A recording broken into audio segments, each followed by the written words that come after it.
Euzubillahimineşşeytanirracim. Bismillahirrahmanirrahim. Assalamu aleykum. Əziz müsəlmanlar, dəyərli insanlar, Allaha təslim bəndələr. Xoş gördük sizin hamınızı. Bugünkü bizim Qurani Kərim söhbətimiz bərabərlik və bərabərsizlik ilə əlaqəli olacaqdır. Bu barədə Qurani Kərimdə 30 ayə keçir. Bərabərlik və bərabərsizlik insanlar arasında biz bunu anlayaq ki, Allah Taala bütün insanları, bəşəri bu dünyada bir urvində yaradıb. Birinin digərindən üstün cəhəti yoxdur. Həm qadınlar, həm də kişilər hamının hüquqları bərabərdir. Az-çox fərqlər var arada. Biraz bərabərlik və yaxud da bərabərsizliklər var. Bunları qeyd edəcəyəm. Qadınların məsəl üçün fiziki cəhətdən zəif olmaları, kişilərin fiziki cəhətdən güclü olmaları. Bu fərqlər var. Belə bir fərqlər kişi ilə qadınlar arasında var. Ancaq hüquqi bütün qanunlar, bütün qaydalar həm kişilərdə, həm qadınlarda bərabərdir. Və bəzi Allah Taala Qurandan bugün oxuyacağım ayələrdə də biz görəsik, peyğəmbərlərin də bəzilərinin hansısa hər bir peyğəmbərin fərqlər olduğunu deyir. Allah Taala məsəl üçün biz deyək ki, Musa peyğəmbərlə onunla pərdə arxası danışıb belə deyək. Ancaq o Allahın təcəllisi, yəni o Allahı görməyib. O səs eşidib hansısa yerdən, dağdan, daşdan, hansısa yerdən o dağa çıxanda Musa əleyhissalam istəyib ki, Allahı görsün və bu kimi fərqlər var. Musa əleyhissalamın Allahla danışması, Adəm əleyhissalam birinci peyğəmbər, Muhammed peyğəmbər ən sonuncu nəbi və belə fərqlər var. Birinci, ikinci hansısa fərqlər və yaxud da Allah Taala'nın peyğəmbərləri necə ki peyğəmbərləri öldürməyə həmin müşriklər gəlirlər, Allah Taala öz qüdrəti ilə onların qoruması, İbrahim peyğəmbəri odda yandırmağa çalışıblar. Onlar od İbrahimə sərin olub. Belə bəzi fərqlər, bəzi belə onların mühiti ilə əlaqəli, onların o yaşadıkları bölgə ilə əlaqəli bəzi başlarına gələn hadisələr, fərqlər, belə şeylərdən biz bugün söhbət edəcəyik. Bu arada Omusk 55-155 kanalıma abunə olaraq dəstək ola bilərsiniz. Kanalımda Quran dərsləri mövcuddur. Playlist bölməsindən oradan dərsləri izləyə bilərsiniz. Diqqətinizə görə minnətdarlığımı bildirirəm. İndi bərabərlik və bərabərsizlik biraz daha yaxından həm terminoloji anlamağa çalışaq. Bərabərlik hər hansı bir halda özəlliklə insanlar arasında hər kəsin eyni haqlara, eyni sayğıya və eyni fürsətlərə sahib olması mənalarına gəlməkdədir. Bütün insanların eyni fürsətlərə və eyni sayğıya, hörmətə sahib olmaları mənalarına gəlməkdədir. Bərabərlik qavramı hər kəsin insan olaraq bərabər olduğunu, qadın və kişi bunların fərqliliklərin nə olursa olsun insan haqlarına sayğı göstərmək vacib amillərdəndir. Bu cinsiyyət, etnik qrup, din, yaş, cinsel yönəlim və ya başqa bir faktordan bağımsız olaraq hər kəsin eyni şəkildə müamilə edilməsi gərəkdiyini mənaya gəlir. Bərabərlik sosial və ekonomik sahələrdə də önəmlidir. Həm sosial, ekonomik, hər sahədə bərabərlik önəmlidir. Bu qadındır, bunu işə almayın və yaxud da bu qocalıb bunu işə almayın, bura yaramır, bura biraz görünüşü yaxşı insan olsun, bura görünüşü belə anlayışlar olmasın. Bu insanların bərabərsizliyi gətirib çıxarır. Mağazada bəzi insanlar olur ki, mağazada belə pis çıxmasın, satıcı axtarır, satıcı qız olsun deyir. həm də qızın yaşı orada deyir. Hansısa 20 yaşından 30 yaşa qədər. Bəs 30-dan yuxarı yaşda qızı satıcı kimi niyə götürmürsən? Niyə bu bərabərsizliyi eləyirsən? İnsanların özləri də, həm iş quran insanlar, həm bəzi insanların özləri də bu bərabərsizliyi ekonomikada eləyir. Əgər bir xanım yaşı 45-50-dirsə, onu da satıcı götür. Niyə götürmürsən? Bərabərsizlik eləyirik. İnsanların özləri də bu bərabərsizliyə insanları təşviq eləyir. Hər halda bərabərik. Həm qadınlar, həm kişilər. Hüquqları bərabərdir. Yəni, beyninizdən, ağlınızdan keçməsin ki, mən iş yerimə gözəl bir xanım götürəcəyəm. Yəni, sən 50 yaşında xanımı da götürə bilərsən. Ancaq sən istəyirsən ki, gözəl xanım olsun, belə açıq-saçıq geyinsin. İnsanları cəlb eləməkdən ötürü alırsan onu, yoxsa sən satıcı kimi götürürsən onu. Yəni, bu dediyim şeyləri mən doğruları danışıram. Doğruları eşidib anlamaq istəməyən cahil təfəkkürdə olan insanlar var. Mənim dediyim bütün insanlar anlayır. Ağlı başında olan insanlar nə demək istədiyimi anlayırlar. Çalışın, işə kimi götürürsünüzsə götürün. Həmin adam ədalətli olsun. Yaş həddinə baxmayın, cinsiyyətinə də baxmayın. Kişi olsun, qadın olsun. Ədalətli insan olsun və sizlə yaxşı işləsin. İşdə də ədalətlə həmin görəcəyi işi ədalətlə görsün. Fərq yoxdur. Yaş həddində heç bir fərqi yoxdur. Ancaq yetkinlikdən yuxarı, 18 yaşından yuxarı olsun. 90 yaşına qədər işçiliyi götürə bilərsiniz. İnsanların təhsil, sağlamlıq xidmətləri, iş imkanları və digər təməl ehtiyaclarının qarşılanmasında eyni fürsətlərin olması gərəkir. Toplumda həm qadının, həm də kişinin önəmi vacibdir. Həm kişinin, həm qadının önəmi vacibdir toplumda. Ekonomikada, iş həyatında, dünya məsələsində, hər bir yerdə həm kişilərin, həm qadınların yeri çox vacibdir. Qadınların və kişilərin eyni haqlara və fürsətlərə sahib olmaları gərəkdiyini mənaya gəlir. Bərabərlik bir çox ölkənin qanunlarında bildirilmişdir. Ayrı-seçilik etmək insan haqlarına sayğısızlıq olaraq qəbul edilir və qanunlarla cəzalandırılır. İnsan haqları deyiləndə bayaq dediyim kimi həm qadınları, həm də kişiləri əhatə edir. İnsan haqları bütün insanlığı ora əhatə edir. Ancaq bərabərliyi gerçəkləşdirmək asan deyildir. Bu çalışmalar istəyir, bu əziyyətlər istəyir, səbir istəyir. Buna təşviq, maarifləndirmək istəyir. Bərabərlik eləmək asan deyil. Ancaq biz çalışmalıyıq. Və bəzi hallarda sosial həyat qanunların fərqliliyi, kültürlərin fərqli olması hallarında bu bərabərlik bərabərsizliyə gətirib çıxarar. Bunu da biz görürük. Məsələn, Somalidə qadın haqları yox demək olar. Somali ölkəsində qadın haqları heç axtarmağın mənası yoxdur. Orada qadın elə bil ki, kölə kimidir. Kişilər nə deyirsə onu eləməlidirlər. Qadınlar kölə kimi onların haqları, hüquqları nə məhkəməyə başvura bilərlər, nə ailə həyatında onların aktiv rolları var, nə iş həyatında, heç bir yerdə Somalidə bu qanunları qadınların əlindən alıblar. Yəni bu geridə qalmış İslam ölkəsidir özdə.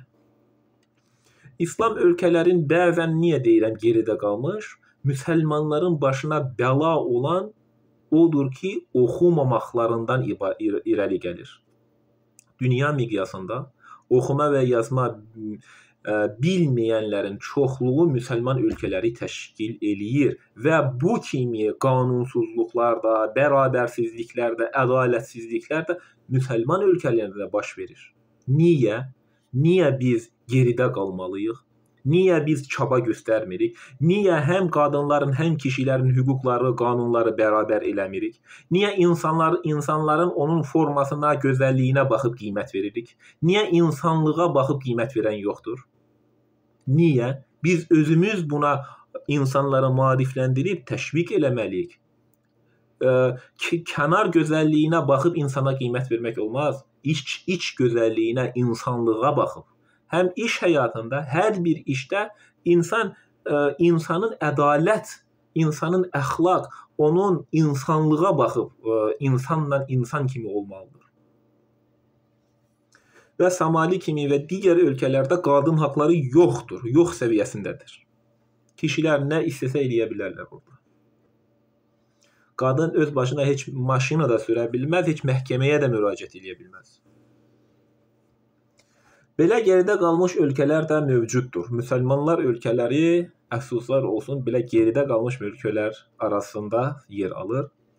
Əfsuslar olsun ki, bəzi İslam ölkələrində də bayaq dediyim kimi hal belədir. İran, İraq, Əfqanistan, Ərəbistanın bəzi bölgələri burada qadın haqları silinib. Əfqanistan olsun, İran, İraq olsun və digər ərəb ölkələri olsun, qadın haqları yox dərəcəsindədir. Onlarda qadınlar ikinci növbədə və qadınlar o vəziyyətdədir ki, kişilər qabağa gedəndə qabaqdan kişi getməlidir, qadın ondan dalda getməlidir. Kişi ilə qadın bir yerdə gedə bilməzlər. Yəni o qədər orada qadınları ikinci növbəyə salmağa çalışırlar. Əfsuslar olsun ki, bu məsələ də müsəlman ölkələrində baş verir. Müsəlmanların bilgisizliyindən və oxumamaqlarından irəli gələn amillərdir. Savadsızlıqdan ucbatından. Qur'an-ı Kərim oxu əmri ilə başlayan kitabdır. İqra bismi rabbikəl-ləzi xalaq. Yaradan Rəbbinin adı ilə oxu. Birinci ayə gələndə biz nəyi oxumalıyıq? Birinci ayə olaraq Ələq surəsinin İqra bismi rabbikəl-ləzi xalaq, xalaqal insane min alaq. Bu ayə gəlib, bu surə gəlib. Yaradan Rəbbinin adı ilə oxu deyir. Təbiəti, qanunları, həyatı, hər bir şeyi oxu, öyrən. Allah Taala bizim oxuyub öyrənməyimizi istəyir. Həm də Qur'an-ı Kərimi onu anlayaraq, öz dilimizdə başa düşərək, təfəkkür eləyərək biz onu anlayaq, oxuyaq, yaşadaq. Və bu kimi İslam ölkələrində qadınların haqları silinib, onlar tarixə gömülüblər. Və bu doğru deyildir. Bərabərlik qavramı inkişafın təməl əsaslarından biridir və eyni zamanda demokratika, azadlıq və insan haqları kimi digər qavramlarda da işlənilir.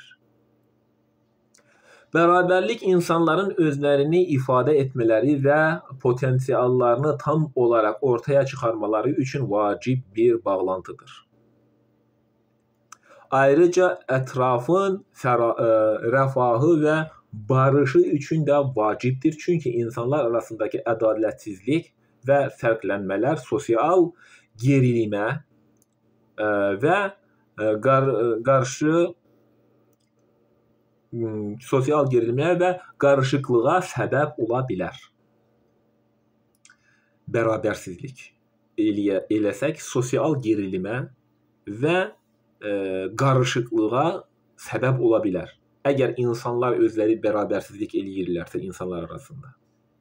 Əgər haqları bir bərabərlik olsa, eşitlik olsa, hamı eyni olsa, heç bir problem olmayacaq. Nə demokratikada, nə söz azadlığında, nə insan həyatında, nə hər hansı bir məsələdə heç bir gerilim olmayacaq. Heç bir çətinlik olmayacaq. İnsanlar özləri bu rəfahı, bu ədaləti özləri qurmalıdırlar. insanlar bu ədalətin təməlini qoymalıdırlar. Ancaq bunu danışıb insanlara çatdıranda deyəcəklər ki, sən nə danışırsan, hardan çıxarırsan qadın və kişi haqları bərabərdir deyə. Niyə o adam belə bir şey deyəcək mənə? Çünki Quranı oxumayıb. Ondan xəbəri yox.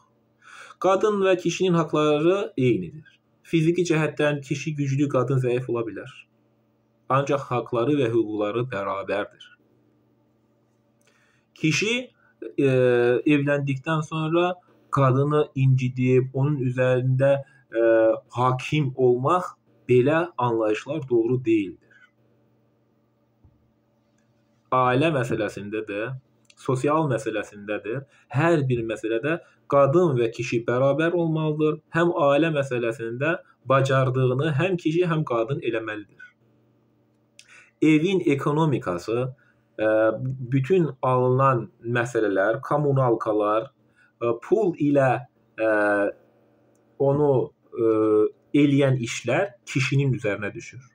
Evə produkt almaq, kommunalka platit eləmək, sonra geyim, paltarlar alma, həm uşaqlarına, həm ailə, həyat yoldaşına, həm özünə. Bu, kişilərin üzərinə düşür. Belə fərqlənmələr var qadın və kişi arasında. Başqa fərqlənmələr yoxdur. Nəticə etibarilə bərabərlik qavramı insanlar arasında hər kəsin eyni haqlara, eyni sayğı, hörmət və eyni fürsətlərə sahib olmasını gərəkdiyini ifadə edir. Bərabərlik gerçəkləşdirmək, insan haqlarını qorumaq, sosial barışı sağlamaq və insanların azadlığını tam olaraq istifadəsinə icazə vermək üçün çox vacibdir. Bu sadaladığım məsələlərin ziddi də bərabərsizlikdir.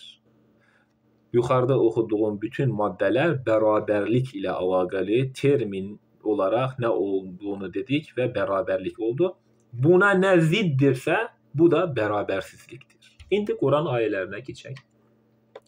Əl-Bəqərə 246 Musadan sonra İsrail oğullarından olan əyyalların başına gələnləri bilmirsənmi? O zaman onlar öz peyğəmbərlərinə dedilər: bizə bir hökmdar təyin et ki, Allah yolunda vuruşaq. O dedi: sizə vuruşma vacib edilsə, ola bilsin ki, vuruşmayasınız. Onlar dedilər: madam ki, biz yurdumuzdan çıxarılmışıq və övladlarımızdan ayrılmışıq, onda nə üçün Allah yolunda vuruşmayaq? Həmin insanlar deyirlər: biz yurdumuzdan da çıxarılmışıq, övladlarından da uzaq, ailələrindən uzaq durmuşuq, niyə vuruşmayaq? Vuruşmaq onlara vacib edildikdə isə onlardan az bir qismi istisna olmaqla hamısı döyüşdən üz çevirdilər. Allah zalımları tanıyır. 247 Peyğəmbərləri onlara dedi: Allah Talutu, burada Talutu tağut nəzərdə tutulmur. Talutu müəyyən eləyəni nəzərdə tutulur, hökmdarı. Allah Talutu sizə hökmdar təyin etdi. Onlar dedilər: o necə bizə hökmdar ola bilər ki, biz hökmdarlığa ondan daha çox layiqik və ona heç böyük var dövlət də verilməmişdir. O dedi: Allah sizin üzərinizə onu hökmdar seçdi, elm və bədəncə də onun gücünü artırdı. Allah idarəyi tərcih etdiyinə, istədiyinə verər. Allah hər şeyi əhatə edəndir, biləndir. 253 Bəqərə. Allah o elçilərin bəzisini digərlərindən üstün etdi. Bayaq dediyim kimi bərabərlik və bərabərsizlik məsələsidir bugün. Burada Allah Taala deyir 253-cü ayəsində: Allah o elçilərin, peyğəmbərlərin bəzisini digərlərindən üstün etdi. Yəni peyğəmbərlər arasında bəzi fərqlər var. Hansıdır fərqlər? Biz onu baxaq. Onlardan bəzi ilə Allah danışmış, bayaq dediyim kimi Musa ilə. Onun Allahın təcəllisini, özünü görməyib. Ancaq bayaq dediyim kimi dağdan, daşdan, oradan, buradan səslər eşidilib və Allahı o hansısa pərdə arxasında bilib. Ancaq Allahı görməyib. Açıq danışıb Allahla, onun söhbəti olub. Bəzisi isə dərəcələrə yüksəltmişdir.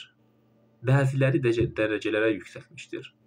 Yəni Allah Taala'nın İsa peyğəmbərə verdiyi möcüzələri biz görək. Biz Məryəm oğlu İsa'ya açıq-aydın dəlillər verdik və onu müqəddəs ruh Cəbrail ilə dəstəklədik.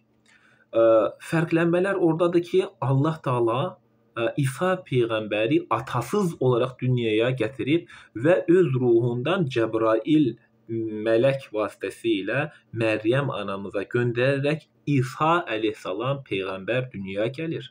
Yəni fərqlənmələr, bu fərqlər Allah nəzərdə tutur. İsa əleyhissalam atasız dünyaya gəlib. Ya bu fərqlər, belə fərqlər peyğəmbərlər arasında Allah Taala bizə bildirir. Bu o demək deyil ki, biri digərindən aşağıdır və ya üstündür. Ancaq bu kimi fərqlər var. Muhammed peyğəmbərin həm anası, həm atası uşaq ikən dünyadan köçüb, əmisi onu böyüdü. Və peyğəmbərin övladları 3 qız, 3 oğlan olmaqla onlar da ölüblər. 5, 10, 6 yaşlarında. Bir dənə Fatimə qızı ilə onun nəsli davam edib.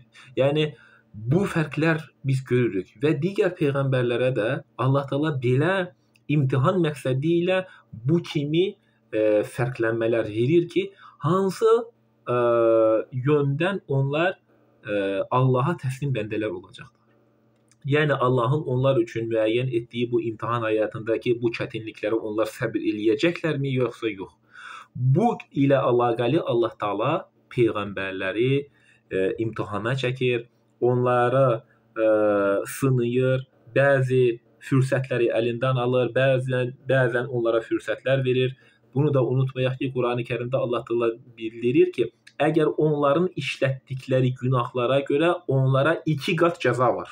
Peyğəmbərlər əgər günah işləsələr, əgər harama meyl etsələr, 2 qat cəzaları var onların. Ancaq bizim etdiyimiz günahlara görə biz nə etmişiksə pis iş, onun əvəzi ilə biz cəza görürük.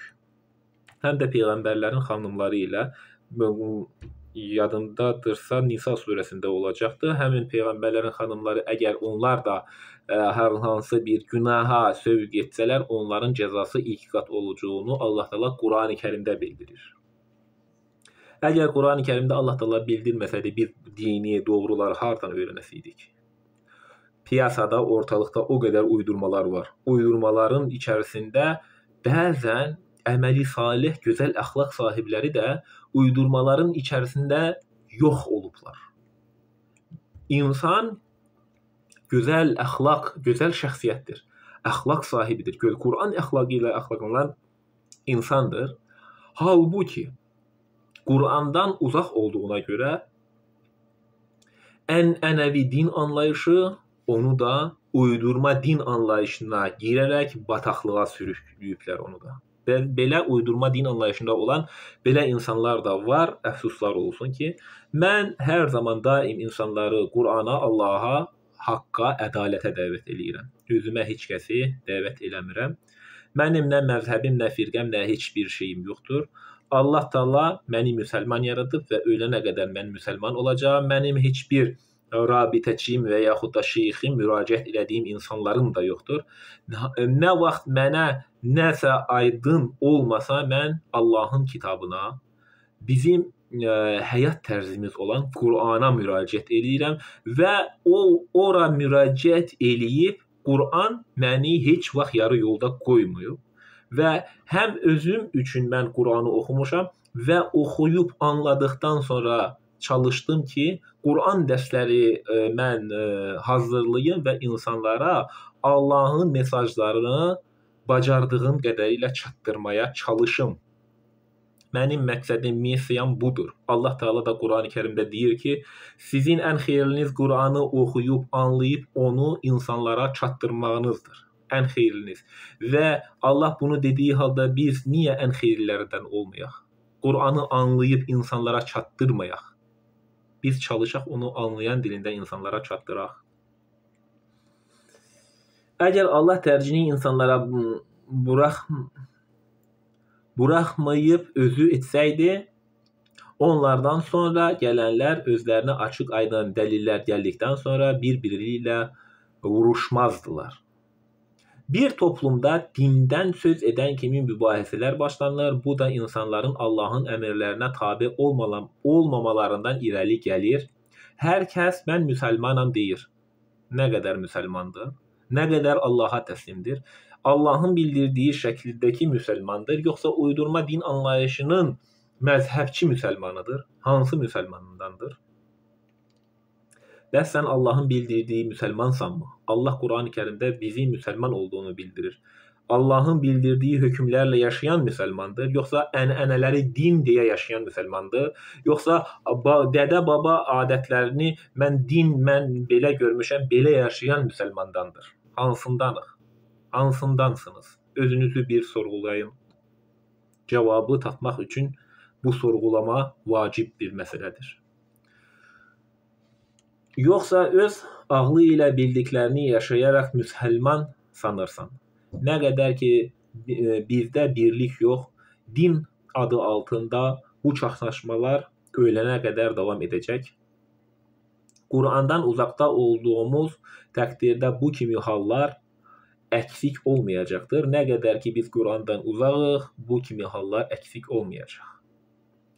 Bəs belə etdiyimiz halda Allah bizdən razı olarmı? Biz məzhəb, qrup, firqə, təriqət, vid verənlər, ustalar, getdi bu tipovoy poложение, bu zəncirvari işlər getdi.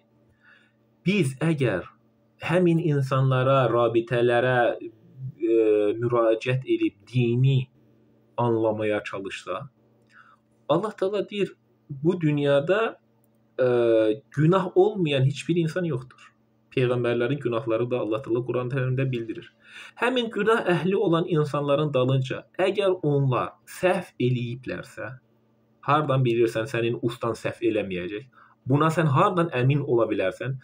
Özün adın kimi necə əmin ola bilərsən ki, bu mənim ustamdır, bu mənim vid verənimdir, o aşıbqa, o səhv eləyə bilməz, o nə deyirsə doğrudur. Necə bunu deyə bilərsən? Doğrusu Quranı qoyub, niyə başqa səhv doğruları yaşayırsınız? Çalışın Qurana yönəlin. Allah nə deyirsə onu eləyin. O dünyada sizə nə bir şeyxiniz, nə bir ustanız, nə bir təriqətçiniz sizə fayda verməyəcək. Lakin onlar ixtilaf etdilər. Onlardan kimisi iman gətirdi, kimisi də inkar etdi. Əgər tərcih Allah etsəydi, Allah istəsəydi, onlar bir-birləri ilə vuruşmazdılar. Lakin Allah istədiyini edir. O hər şeyə sahibdir. Allah Teala bu dünyanı imtahan məqsədi ilə yaradıb və bizə seçimi verir. Və biz həmin seçimin yaxşısını da seçə bilərik, pisini də seçə bilərik. Allah bizim etdiyimizə qarışmır. Allah heç bir insanı pis yaratmır. Allah insanları özünə təslim yaradır və insan böyüdükdən sonra o təslimiyyəti çevirir ya da o təslim olmur və Allaha üsyan edir. İstər istəməz hər bir insan Allaha təslimdir. Onun qanunlarına, təbiət qanunlarına təslimdir. Necə təslimdir? Hava almadan, nəfəs almadan, yemək yemədən, su içmədən insan yaşaya bilərmi? Bu Allahın qoyduğu qanun və qaydalardır. Kafir də bu qanun qaydası ilə yaşayır, müşrik də bu qanun, büddist də bu qanunla yaşayır. Onların hamısı da Allaha 100% təslimdirlər. Ancaq öz mənfəətlərinə görə dini bölürlər və yaxud da mənfəətlərinə görə dindən çıxırlar. Amma hamı bu dünyada Allaha təslim yaşayır. Ey iman gətirənlər, alış-verişin, dostluğun və şəfaətin, yardımın, dəstəyin olmayacağı gün gəlməmişdən öncə, ölməmişdən əvvəl sizə verdiyimiz ruzidən Allah yolunda xərcləyin. Bizə Allah Taala'nın bizə verdiyi ruzidən Allah yolunda xərcləyin. Bunları görməməzlikdə olanlar səhvlər içində olanlardır. Ən-Nisa 95 möminlərdən üzürlülər istisna olmaqla evdə oturanlarla Allah yolunda öz malları və canları ilə mücadilə edənlər eyni olmazlar. Üzürlü istisna olmaqla üzürlülər, xəstələr, karlar, korlar və yaxud da fiziki cəhətdən zəif olanlar Əgər onlar evdə otururlarsa, onlar istisna olmaqla. Polnocenni, sağlam bir şəkildə olan insanlarla onların Allah yolunda malları ilə, canları ilə mücadilə eləyənlər eyni olmazlar, Allah da deyir. Yenə oxuyuram. Möminlərdən üzürlülər istisna olmaqla, xəstələr və yaxud da digərləri. Evdə oturanlarla Allah yolunda öz malları və canları ilə mücadilə edənlər eyni olmazlar. Allah öz malları və canları ilə mücadilə edənləri evdə oturanlardan dərəcə etibarilə üstün etdi. Fərqlər var. Din yolunda siz mücadilələr göstərirsiniz. Din yolunda, Allah yolunda siz yaxşı işlər eləyirsiniz. Allahın mesajlarını insanlara çatdırırsınız. Bir də bunları eləməyənlər var. Allah Teala deyir, bunları eləyənlərlə eləməyənlər eyni ola bilməzlər. Onlar arasında fərqlər var. Bir insan ki, əgər dini oxumur, öyrənmir, araşdırmır, evdə oturur.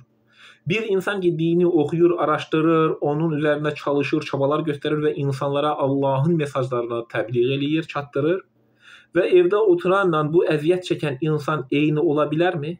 Ola bilməz. Allah Teala bu fərqlərin olduğunu burada deyir. Burada evdə oturan o mənadadır ki, o bir şey eləmir, heç nə eləmir. Zəhmət çəkmir, əziyyət çəkmir, çabalar göstərmir, mücadilələr eləmir. Mücadilə eləyənlə çalışanla çalışmayan eyni ola bilərmi? Allah Teala deyir. Məsələlər çəkir. Ağıl sahibləri üçün bizə Allah Teala Quranda belə məsələlər çəkir ki, biz ağlımızı işlədək. Allah onların hamısına ən gözəl nemət vəd etmişdir. Allah mücadilə edənləri böyük bir mükafatla oturanlardan üstün edəcəkdir. Heç nə eləməyənlərdən mücadilə eləyənləri üstün eləyəcəkdir. Çünki bir adam heç nə eləmir, çalışmır. Bir adam da halal zəhmət çəkir, çalışır, əziyyət çəkir.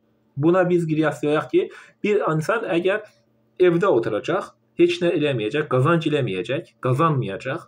Bir insan da gedir, çalışır, çabalanır, hansısa işlər eləyir, taksidə işləyir, mağazində işləyir, hansısa dastavkalarda işləyir, çalışır, evə halal qazancı ilə gəlir.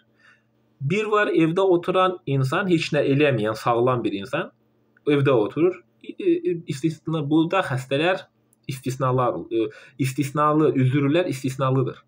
Əgər iki dənə sağlam bir adam, biri evdə oturur, digər çalışır, biri halal qazanc eləyir, biri istəmir çalışmaq. Bunların ikisi eyni ola bilərmi? Ola bilməz. Allah Teala belə fərqlərin olduğunu deyir. Belə fərqlər var. Çalışanla çalışmayan. Çalışanla çalışmayan eyni ola bilməzlər. Allah yolunda hər məsələdə işini ədalətlə gör və din uğrunda inanmayanlara qarşı mücadilə et. Səbirli ol, hər zaman səbirli ol. Burada müharibə nəzərdə tutulmur. Burada mücadilə, çalışmalar nəzərdə tutulur. Müharibə nəzərdə tutulmur. Allahın ayələrini insanlara çatdırmaq bir mücadilə istəyər. Bir çalışma istəyər. Allahın ayələrini insanlara çatdırmaq. Bu bir mücadilədir, bir çalışmadır, bu bir işdir. Bu bir Allahın, İslamın şərtidir. İslamın şərti insanlara çatdırmaqdır. Allahın ayələri öz dilində oxumaq. Yəni bunu etmədən oturanlar da var. Allahın ayələrini insanlara çatdıranlar da var. Bunu etməyərək evdə oturanlar da var. Allahın ayələrini anlayan dilində oxuyanlar da var. Allahın ayələrini oxumaq istəməyənlər də var. Quranı anlayan dilində oxuyanlar da var. Oxumaq istəməyənlər var. Quranı oxumağa vaxtı olanlar da var. Quranı oxumağa vaxtı olub onu oxumayanlar da var. Bu fərqlər var. Bu fərqləri anladınızmı? Allah Teala hansı fərqlərin olduğunu bildirir. Əgər otursan, mücadilə edənlərdən olmazsan. Əgər bir şeyləri eləməsən, mücadilə edənlərdən olmazsan və fərqlənərsən. Və dərəcə baxımından fərqli olarsan. Biz əgər bir qazanc eləməsək, biz halal qazanc eləyirik, pul qazanmaqdan ötürü, belə deyək, doğru deyirlər. Əgər biz çalışmasaq, biz pul qazana bilərikmi? Çaba göstərməsək, əziyyət çəkməsək, çalışmasaq, bir şeylər eləyə bilərikmi? Yox. Bunun üçün çalışmalıyıq. Əziyyət çəkməliyik, işləməliyik. Hər zaman daim, nə qədər ki biz sağıq, hər zaman daim biz işləməliyik. Allah Teala deyir, bir işi qurtaran kimi öbür işə keç. Başqa bir işə keç, onu elə. Yəni o qədər bizim havayı yerə vaxt öldürmənin mənası yoxdur. Çalışmaq lazımdır. Hər zaman çalışmaq deyəndə işlər nəzərdə tutulmur. İşləri eləyirsən, evə gəlirsən, Allahın kitabının üzərində çalış, onu anlamaya çalış. Qur'anı anlamaya özünə vaxtı ayır, ona çalış. Ancaq onu istəməyənlər var. İstəməməkləri də şeytanın yolu ilə getmələri ilə əlaqəli olaraq şeytan onları Qur'anı anlamaz kitab olaraq bildirir və insan da Qur'andan uzaqlaşır. O dünyada Qur'an dərslərindən birisində oxumuşdum mən. Allahın qabağında, Allahın huzurunda həm insan, həm də onu aldadan şeytan hüccətləşəcəklər. Allah Teala deyəcəklər, huzurumda hüccətləşməyin. Və onlar necə hüccətləşəcəklər? Şeytan deyəcək, mən onu aldatdım. İnsan deyəcək, şeytan məni aldatdı. Mən nəfsimə tabe oldum. O deyəcək ki, şeytan, mən səni zorla bir pisliyi gözəl göstərmədim. Mən sənə ancaq təlqin elədim, bildirdin, sən də pisliyi elədin, bilərəkdən o pisliyi elədin. İnsan bədəni elə yaradılıb ki, uca Allah insanı elə yaradıb ki, insan hər hansı bir pis iş eləyəndə bədən üzvləri ona xəbərdarlıq edir. Kim olursa olsun, harama meyl eləyən kimi insan bədənində siqnallar baş verir və insan etdiyi pis işi anlayır. Bu onun tərəfindən möminlərə nəsib olan dərəcələr, bağışlanma və mərhəmətdir. Allah bağışlayandır, rəhimlidir. Əl-Maidə 100. Murdar şeyin çox olması sənin xoşuna gəlsə belə, murdarla təmiz eyni ola bilməz. Allah Teala deyir, murdar şeylərin çox olmağı sənin xoşuna gəlsə belə, murdar ilə təmiz eyni ola bilməz. Bunların arasında da fərqlər var, bərabərsizliklər var. Təmiz ilə təmiz olmayanın arasında fərqlər olduğunu bildirdi Allah Teala. Bugünkü mövzumuz ilə əlaqəli olan murdar şeylər. İnsanlar ilə əlaqəli oldu. Burada murdar şeylər, pis şeylərlə təmiz şeylər nə olursa olsun, hansı bir mal, onlar eyni ola bilərlərmi? Ola bilməzlər. Ey ağıl sahibləri, Allah Teala bizə bildirir. Ey ağıl sahibləri, insanlara, həm qadınlara, həm kişilərə. Siz Allahdan çəkinərək özünüzü qoruyun ki, bəlkə nicat tapasınız. Allahdan çəkinərək özümüzü qoruyaq. Yəni Allahdan çəkinərək Allahı uca verib, onu boyun əyib, yalnız ona qul olub, günahlardan uzaq durub özümüzü qoruyaq. Günahlardan özümüzü qoruyaq. Günah işləmək, Allahın haramların yanına getmək, halal ruzilərdən istifadə edək. Ey iman gətirənlər, hər şeyi soruşmayın. Hər şeyi soruşmayın deyiləndə nə gəldi soruşmayın. Açıqlansa xoşunuza gəlməz. Bəlkə də hər dediyiniz şeyi açıqlasa xoşunuza gəlməyə bilər. Soruşacağınız bir şeyi düşünərək soruşun ki, açıqlansa həm sizin, həm də digərlərinin xoşuna gəlməyəcək bir şey olsun. Əgər Qur'an nazil edildiyi zaman onlar haqqında soruşsanız sizə aydın olar. Və ya din ilə əlaqəli, haqq, hüquq ilə əlaqəli, ədalət ilə əlaqəli, hər bir nizam, tərəzi ilə, hər bir şey ilə əlaqəli Qur'andan əgər soruşsanız, onun yolu ilə Qur'andan cavab versəniz, hər bir suala cavab var. Qur'anda hər soruşacağınız suala cavab hazırdır. Bu Qur'andan siz aydın olmayan məsələlərə cavab tapa bilərsiniz, amma Allah onlardan sorumlu etməmişdir. Allah bağışlayandır, rəhimlidir. Ənam 48. Biz elçiləri yalnız müjdə verən və xəbərdarlıq edənlər kimi göndəririk. İman gətirib əməllərini islah edənlərin heç bir qorxusu yoxdur və onlar kədərlənməyəcəklər. Ailəmizi yalan sayanlara isə günah işlətdiklərinə görə əzab toxunacaqdır. Mən sizə demirəm ki, Allahın xəzinələri mənim yanımdadır. Mən qeybi də, gizli bilgiləri də bilmirəm. Peyğəmbər deyir. Mən sizə demirəm ki, mən mələyəm. Peyğəmbər deyir bunu. Mən gizli bilgiləri də, qeybi də bilmirəm. Mən mələk də deyiləm deyir. Mən yalnız mənə vəhy olunana tabe olurum. Peyğəmbər deyir bunu. Mən yalnız özümə nə vəhy olunubsa mən ona tabe oluram.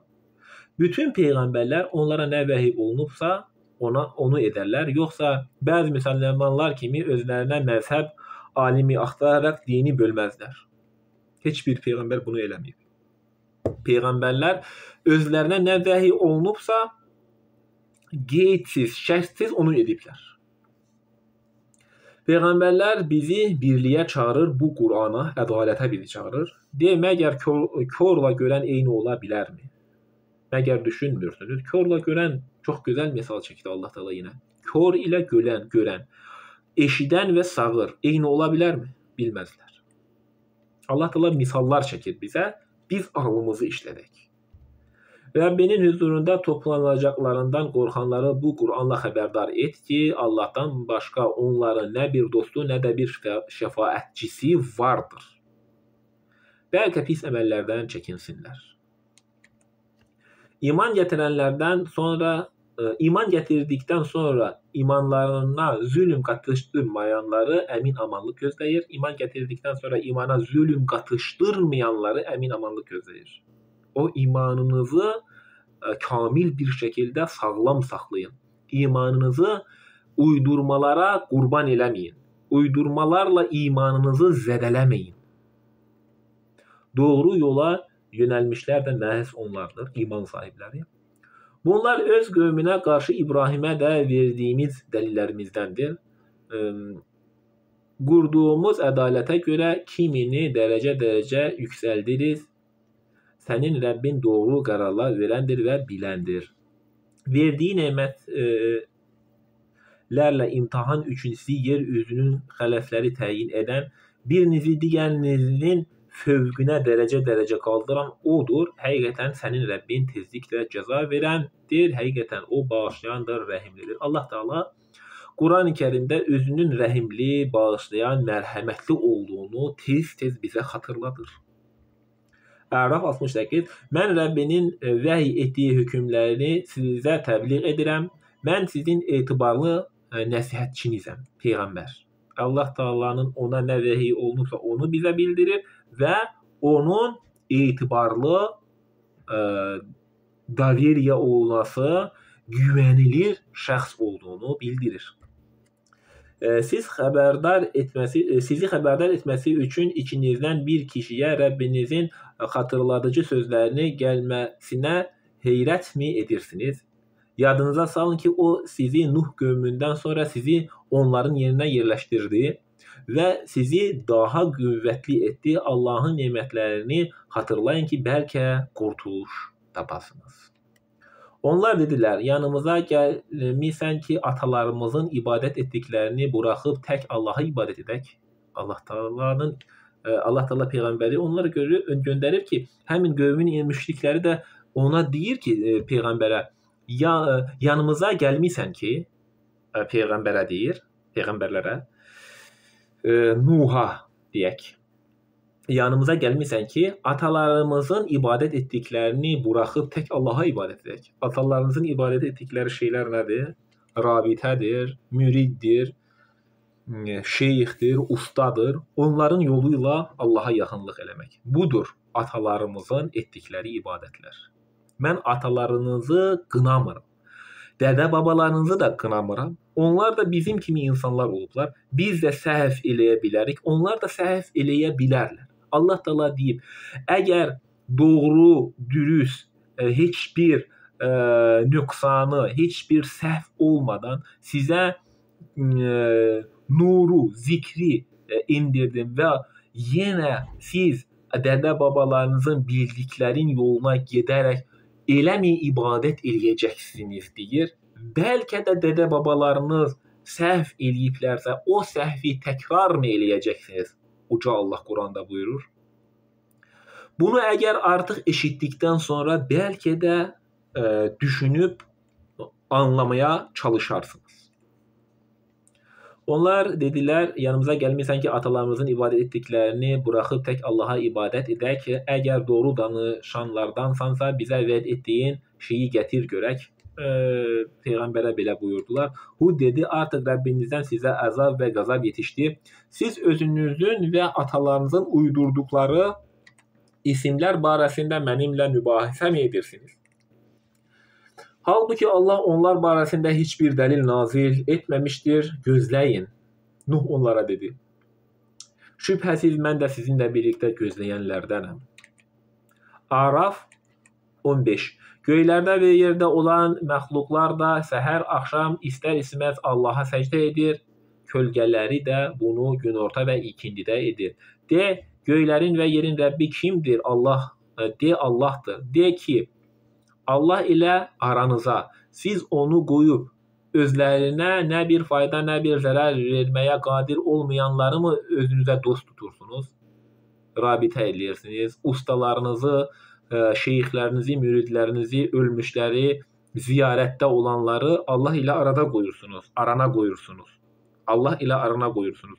Bu etdiyiniz təqdirdə müşriklik eləmiş olursunuz. Bilməyərəkdən şirk eləmiş olursunuz. Allah bizə bildirir ki, belə yollar bizə haramdır. Bu yollar bizi bütpərəstliyə apara bilər. Diqqətli olun bu yolda. Nə sizə xeyir, nə də zərər verə bilməyənləri özünüzə dost tutursunuz və Allah ilə tay tutursunuz onları. Allah Taala Quranda bildirir. De, görənlə kör eyni ola bilərmi? Yaxud zülmətlə nur eyni ola bilərmi? Qaranlıqla aydınlıq eyni ola bilməz, görənlə kör də eyni ola bilməz. Yoxsa onlar Allaha onun yaratdığı kimi yaradan və yaratdıqları eynən Allahın yaratdıqları kimi aralarından bənzərlik olan ortaqları mı tapmışlar? Allah kimi Allahın qüdrəti olan, onun qədər müqəddəs olanı mı tapmışlar? İnsanlar onu axtarırlar. O vəziyyətdədir. Allah elə arana rabitəciləri qoyaraq, müridləri, ölmüşləri, şeyxləri qoyaraq, ziyarət əhilləri qoyaraq, onların sayəsində Allaha yaxınlaşan möminlər, müsəlmanlar mövcuddur. Bilməyərəkdən şirk eləyirsiniz. Eləməyin belə şeyləri. De, hər şeyi yaradan Allahdır. O təkdir, hər şeyə qalib gələndir. Allah düzəninə uyğun və lazımi gücə sahib olan üçün ruziyi yayar. Onlar da dünya həyatı ilə sevinərlər.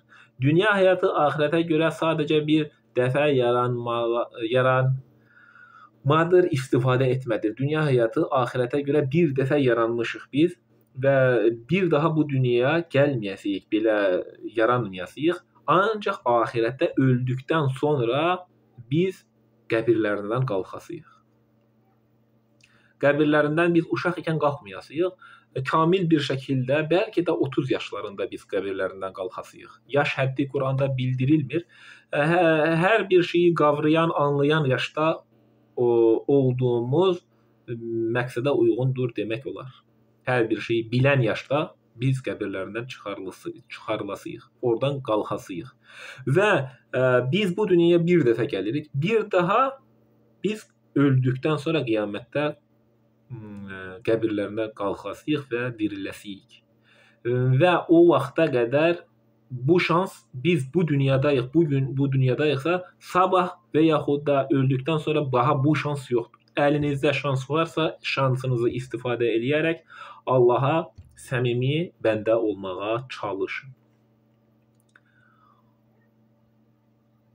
Dünya həyatı ilə axirətə görə sadəcə bir dəfə yaranmadır, istifadə etmədir bu dünya. Biz bu dünyaya sınaqdan keçmək üçün bir dəfə gəlirik, ikinci şans yoxdur. Nə edəcəksək bu dünyada edək, həm bu dünyanı, həm də axirəti qazanmaq üçün. Axirəti qazanmaq üçün bu dünyada çalışaq. Əl-Ənbiya 105. O zikirdən, lövh-i məhfuzdan sonra nazil etdiyimiz kitablarda da yazmışıq ki, yer üzünə mənim əməli salih qullarım varis olacaqlar. Həqiqətən bunda ibadət edənlər üçün bir bildiriş vardır. Səni elçi olaraq göndərməmiz insanlar üçün və daha sonrakılar üçün bir ikramdır. Mənə belə vəhy olunur ki, sizin məbudunuz, ilahınız tək olan Allahdır. Siz müsəlman olmayacaqsınızmı? Əgər onlar üz döndərsələr, mən sizə hər şeyi olduğu kimi təbliğ etdim. Peyğəmbərlərin vəzifəsi bizə ancaq bildirmələri və əlimizdə olan Rəsul, yaşayan Rəsul, Qurani Kərim. İstəyən onunla hökm eləyər, istəyən də etməz. Hökm eləyən qurtuluşa, hökm etməyəndə ziyana uğrayanlardan olar. Sizə vəd olunan şeyin yaxın və uzaq olduğunu bilmirəm. Peyğəmbərlər qeybi bilməzlər. Qeybi yalnız Allah Taala bilir. Söz yoxdur ki, Allah açıq deyilən sözü də sizin gizlədib saxlayanlarınız da bilir. Əl-Qasas 80. Elm verilmiş kəslər də dedilər, vay halımıza iman gətirib yaxşı əməl işlədən kimsə üçün Allahın mükafatı daha xeyirlidir. Onlar bildilər Allahın mükafatının daha xeyirli olduğunu. Buna isə yalnız səbir edənlər nail olarlar. Ancaq səbirli olanlar nail olarlar. Səbir edənlər. Dünən onun yerində olmağı arzulayanlar ertəsi gün deyirdilər. Demək ki, Allah ruzini bəzi qulların qabağına sərir, bəzi qullarına da ölçülü olaraq verirmiş. Əgər Allah bizə lütf etməsəydi, bizi də yerə batırardı. Allahın hər zaman bizə lütfü və ikramı var. Demək kafirlər nicat tapmayacaqlarmış. Əlbəttə ki, kafirlər nicat tapmayacaqlar. Kafirlər qurtuluş tapmayacaqlar. Əgər o kafir tövbə edib əməli salihlərdən olsa, bəlkə də Allah Taala kafirlərin tövbələrini qəbul eləyər. Allah Taala hər zaman daim bizim tövbələrimizi qəbul eləməyə hazırdır. Bir kafir, bir büddist tövbə eləyib Allaha səmimi inansa, Allah onun da günahlarını yuyacağını, onu da bağışlayacağını bildirir. Allah Taala rəhimli, tövbələri qəbul eləyən mərhəmətli olduğunu Qurani-Kərimdə bildirir. Allah Taala özünün rəhimli, etdiyimiz günaha həmən cəza verməyən həlim olduğunu bildirir Allah Taala özünün. Biz o axirət yurdunu yer üzündə təkəbbürlük etmək və fitnə fəsad törətmək istəyənlərə nəsib edirik. Gözəl. Biz o axirət yurdunu yer üzündə təkəbbürlük etmək və fitnə fəsad törətmək istəməyənlərə nəsib edirik. Bu axirət yurdu təkəbbürlük və fitnə fəsad törətməyənlərə nəsib edirik. Törətmək istəməyənlərə nəsib edirik. Gözəl aqibət müttəqilərindir. Kim qiyamət günü yaxşı əməl gətirsə, ona bundan daha yaxşısı verilər. Daha yaxşısı. Kim də bir pis əməl gətirsə, pis iş görənlərə ancaq etdikləri əməllərin cəzası verilər. Yaxşı əməllə gələnin ondan daha artığını verəcəyini deyir, pis əməlin də əvəzi olacağını bildirir. Allahın rəhimli, mərhəmətli, nə qədər bizə rəhimli olduğunu biz Qurandan görürük. Biz Quranı oxumasaq biz dini anlayası deyilik. Biz nə qədər müsəlmanıq desək də Quranı oxumayıb, onu anlamayıb, onu yaşamayıb biz müsəlman deməyimiz, biz o İslamı, o dini yaşamış olmuruq. Əziz müsəlmanlar, dini yaşamaqdan ötürü yalnız Allahın əmrləri ilə hökm etməmiz lazım. Bu da ancaq Quran yolu ilə haqqı batildən ayırt eləyən kitab Qurani Kərimdir. Ər-Rum 36 insanlara mərhəmət göstərdikdə ona sevinərlər. Öz əlləri ilə etdikləri günahlara görə onlara bir pislik üz verdikdə isə dərhal ümidlərinə üzərlər. Məgər onlar görmürlərmi ki, Allah ruzini lazım olanı edənə və ölçülü davrananlar üçün yayar. Məgər onlar görmürlər ki, Allah ruzini lazım olana, kimə lazımdırsa, lazım olanlara və ölçülü davrananlar üçün yayar ruzini, bərəkəti hər hansı bir şeyi. Həqiqətən bunda iman gətirən adamlar üçün ibrətlər vardır. Qohum əqrabaya, yoxsula və müsafirə onlara haqqını ver. Allahın rızasını qazanmaq istəyənlər üçün yaxşı olan budur. Allahın rızasını qazanmaq istəyənlər bunu eləsinlər. Uğur qazananlar da elə məhz onlardır. Fatir 19 kör ilə görən eyni deyildir. Görən ilə kör eyni deyildir. Eşidən və sağır eyni deyildir. Zülmətlə nur eyni deyildir. Qaranlıqla aydınlıq eyni deyildir. Allah Taala misallar çəkir bizə. Bunların da fərqi olduğunu bildirir Allah Taala. Kölgə ilə günəşin istiliyi də eyni deyildir. Dirilərlə ölülər də eyni deyildir. Şübhəsiz ki, Allah eşitməyi tərcih edənə eşitdirir. Sən isə qəbirlərdə olanlara eşitdirə bilməzsən. Onlar bizi duymazlar. Nə qədər minlərlə də Qur'anı xətm eləyib onlara göndərsən, onların duyduqları, eşitdikləri, hiss etdikləri heç bir şey olmayacaq. Sən Qur'anı özün üçün oxu. Anlayaraq oxu. Qur'an oxuyub kiməsə göndərilən, kiminsə ruhuna göndərilən kitab deyildir. O qanun qayda kitabıdır, həyat tərzimizdir. Anlayaraq oxuyaq və onu ölü olan yerdə ağlayaraq, oxuyaraq ölünü bastıran kitab da deyildir. Həyat tərzimizdir. Sən ancaq xəbərdar edənsən, Peyğəmbərin xəbərdar olduğunu bildirir. Onlar ancaq bizə bir xəbərdar eləyən elçidirlər. Əş-Şuara 25 qullarının tövbəsini qəbul edən, günahlarını bağışlayan və sizin nə etdiklərinizi bilən odur. Qulların deyiləndə qulların tövbəsini qəbul edən. Qullar deyiləndə Buddistdə, Kitayda, Amerikalıda, Rusda, Fransuzda, İngilisdə, Almanda hansı insan olursa olsun qullarını tövbəsini qəbul edən. Bütün insanlığı Allah Taala yaradıb. Qullarının tövbəsini qəbul edən kim olursa olsun günahlarını bağışlayan və sizin nə etdiklərinizi bilən uca Allahdır. Yəni hər bir insanın, hər bir bəşərin tövbəsini qəbul edən uca Allahdır və onların etdikləri günahları bağışlayacağını deyir. Tövbə dönüş deməkdir və bir daha onu günahı işləməmək deməkdir. O iman gətirib yaxşı əməllər edənlərin duasını qəbul edər. O öz lütfünü onlara artırar. Ayələri görməməzlikdən gələnləri kafirlərin payına düşən isə şiddətli bir cəzadır. Əgər Allah öz qullarına bolluca ruzi versəydi, onlar yer üzündə həddi aşardılar. Allah Taala ölçüdə ruzini verir. Bolluca versə insan kontroldən çıxar. Lakin Allah ruzini qullarına öz tərcih etdiyi ölçüdə endirir. Həqiqətən o öz qullarından xəbərdardır, biləndir. Bugünkü Qurani-Kərim dərsimiz, söhbətimiz bərabərlik və bərabərsizlik ilə əlaqəli oldu. Bu barədə biz anladıq nəyin bərabər, hansı məsələlərin fərqli olduğunu, fərqlənmələrin nə olduğunu biz bildik. Qadınların və kişilərin haqlarının bərabər olduğunu biz Quran ayələrində gördük. İmtahan məqsədi ilə Allah Taala bizi xəstəliklər, övladlarla, zənginlik, ruzi və yoxsulluq ilə sınağa çəkir.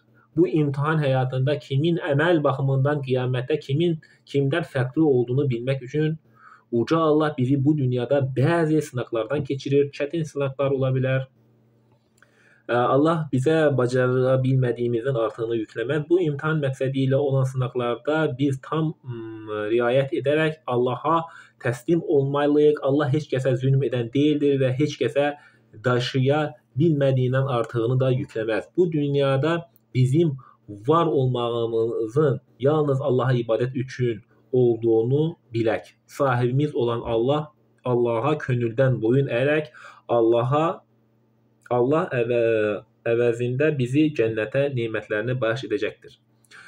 Biz bu dünyada bizim var olmağımızın yalnız Allaha ibadət üçün olduğunu bilək. Sahibimiz olan Allaha könüldən boyun əyək. Allah əvvəlində bizə cənnət nemətlərini bəxş edəcəyini bildirir. Bu dini doğru anlayan, doğruları yaşayan, yalnız doğruları insanlara çatdıran, əməli salih, gözəl əxlaq sahibi, tövbə edən, ölümü tez-tez xatırlayan və ölümü xatırlayıb Allahın haram buyurduğu nemətlərindən uzaq durub etdiyi pis işlərə görə tövbə eləyib bir daha o pisi işi eləməyən, yalnız Allaha təslim olan səmimi möminlərdən eləsin. Allah Taala həm bu dünyanı, həm qiyaməti, axirəti bizim üçün gözəl eləsin. Söhbəti dinlədiyinizə görə minnətdarlığımı bildirirəm. Sağ olun, var olun.